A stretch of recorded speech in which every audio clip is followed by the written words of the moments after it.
Salut, c'est moi GameBicep, j'espère que vous allez bien. Je prends juste 5 minutes de votre temps pour vous montrer dans cette vidéo comment retirer les imperfections de la peau. Avant toute chose, on va sur Instagram sur mon hashtag GameBicep et je vais vous montrer la photo que j'ai kiffé, que j'ai sélectionnée pour aujourd'hui. Let's go. Ok, c'est parti, on est sur mon hashtag GameBicep. On va aller regarder la photo du jour que j'ai sélectionnée et c'est celle-ci. Celle de Ambre CVL, elle est vraiment géniale avec le flou artistique. Alors il me semble qu'elle a dû la faire par rapport au thème de Jonathan Bertin qui concernait le confinement créatif. En tout cas, moi ce que je voulais tout simplement dire par rapport à cette série de photos, c'est vraiment bien. Moi je vous invite aussi à tester parce que c'est important de comprendre comment fonctionnent les flous artistiques. Si jamais vous ne savez pas comment ça fonctionne, je vous ferai certainement une vidéo dessus, une vidéo très courte, mais c'est très important, ça permet d'aller plus loin dans sa photographie, dans sa technique, et je trouve ça juste génial. En tout cas, voilà, moi je vous invite à aller voir son compte. Vous voyez que c'est assez créatif, ok, on n'est pas que sur du portrait, et c'est assez cool, donc n'hésitez pas à aller voir son compte, peut-être à vous abonner si vous aimez bien ce qu'elle fait, et surtout à mettre voilà, des commentaires et dire si ça vous a plu ou non. Allez, on saute sur Photoshop. On va essayer de retirer les petits boutons qui sont un peu partout sur le visage, rapidement, avec 3 outils que je vais vous montrer aujourd'hui, qui se retrouvent dans la barre d'outils sur le côté à gauche. Donc le premier, ce sera l'outil correcteur localisé, si vous appuyez sur J, soit celui-là, soit l'outil correcteur tout simple. On va voir aussi l'outil pièce. On va commencer par l'outil localisé tout simplement. Donc on va réduire à peu près à la taille juste de ce qu'il faut. Et on va commencer ici. Donc hop, si vous regardez l'avant-après, avant-après. Je vais faire la même chose là. Ok, et on fait un avant-après. Ok, c'est vraiment pas mal. Donc si vous avez compris, en fait, l'outil correcteur localisé, ce qu'il fait, c'est que vous avez juste à cliquer sur les zones que vous voulez, et lui, il se charge de trouver tout seul un endroit de la peau qui correspond pour faire la correction. Alors là, le problème, c'est que si vous le faites sur des zones qui sont un peu trop compliquées, des fois, il va galérer un peu.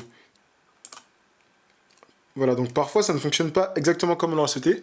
Donc dans ces cas-là, ce qu'on va faire, c'est qu'on va utiliser l'autre méthode, qui est l'outil correcteur tout simple. Vous allez devoir maintenir Alt, cliquer sur une zone que vous allez échantillonner et vous allez la dupliquer à l'endroit où vous voulez.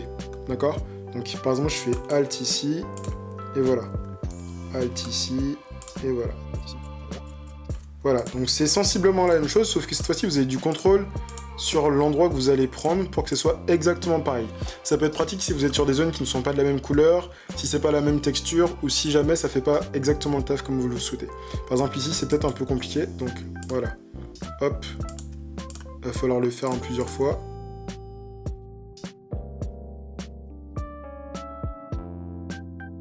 Ok, voilà, c'est un peu mieux. Bon, c'est pas parfait, c'est juste pour vous montrer.